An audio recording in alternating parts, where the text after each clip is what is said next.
Hi, guys. Welcome back to Morant's Rants. Plenty of good information, a little bit of motivation, a whole lot of truth, no financial advice. This is Connect the Dots part 39. Now, check this out. Patrick McHenry, he's the new Speaker of the House. He's the interim Speaker of the House, took over after McCartney went ahead and stepped down.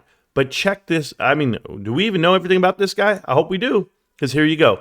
Private equity little darling here with the bow tie. That's what he looks like. Smug little dude. Yes, he is vicious on the Hill. When you hear him in any of those Senate committee hearings, this guy tears it apart. And I get it, and I've been a fan of his to a point, but I didn't know his stance. And then I'm just like, wait a minute. So I went in and started doing some homework.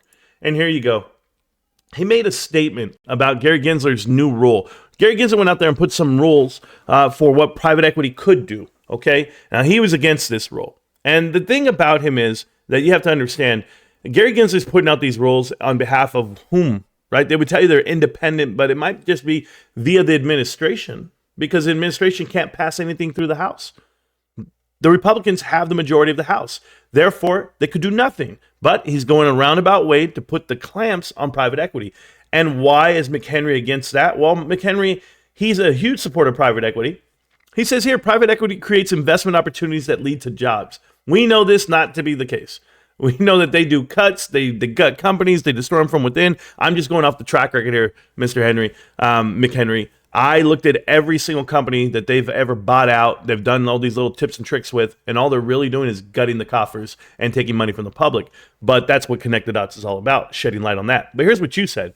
You said, my Democratic friends will talk about today is that the private equity only benefits Wall Street and the rich. That is incorrect. Private equity creates investment opportunities that lead to jobs. According to the recent Ernst & Young study, you quoting Ernst & Young study, bro, I'm about to be out of here because you already know they're criminals, allegedly, on their own. But you say the study of the impact of private equity in the U.S. last year, private equity supports at least 100,000 jobs in 27 states. And over 10,000 jobs in each state. Okay. Thanks, bro. Is that your math? Is that awesome? Because I don't like your study. I mean, it's just very particular. You cherry pick your data, but I'll leave it where it's at because that was back in 2019. A lot's changed since then. Maybe even your stance has changed about private equity being a good thing for the economy.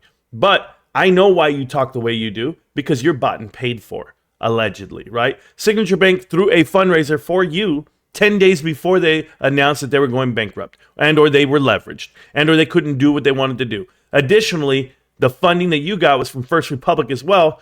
And what'd you do? You finally agreed to say that you were going to give back the money. But were you going to give back the money? Because I'm really curious. Who's sponsoring your announcements and your little powwows here that you do, your fireside chats? Who is it? Is it Apollo? They're the sponsors, right? Who came up on this video right here, right after you? Who was the next speaker? Mark Rowan, chairman, Apollo Investments. We know who's bought and paid for. You don't have to advertise it like you do.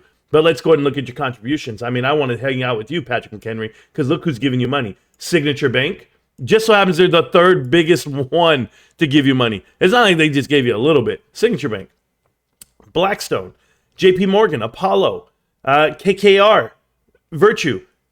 Everybody's giving you money? Even Coinbase? I wonder why individual companies like Alphabet and Coinbase are giving you money specifically. I don't know, but I will tell you this, Patrick Henry. When they say the swamp, you got to drain it. I mean, look who's your wife, right? Do you know? I mean, I know Julia McHenry. Went ahead and did some homework on her. She works for the FCC. We get that part, but where did she work before? We look at this little company called NERA Economic Consulting, and their parent group is Marsh McLellan Companies. NERA Consulting Group, Marsh McLellan Companies. Let me tell you about Marsh McLellan.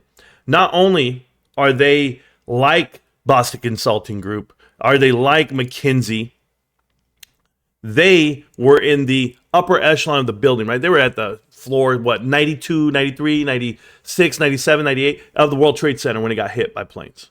Right? I'm not a conspiracy theory guy. Who the hell am I? I'm just telling you. Private equity runs this world. Private equity is destroying America from within while allowing other companies to thrive. They call it capitalism, right? But for the sake of capitalism, how many people are getting gutted for the few, the select, the socially elite? You and your wife? The tag team duo? You're sitting in a chair right now, Patrick, that you were gifted. Enjoy it while you have it. But I know what private equity is. I know what they do. And I know how you guys try to mute GameStop. Speak the truth, Mr. Chairman. Thank you so much. And or Speaker of the House, I should say. Thank you so much. You guys have a great day. Enjoy the dots. Enjoy where they connect, where they lead. Yeah, bought and paid for, like everyone else. Clear the swamp. Peace.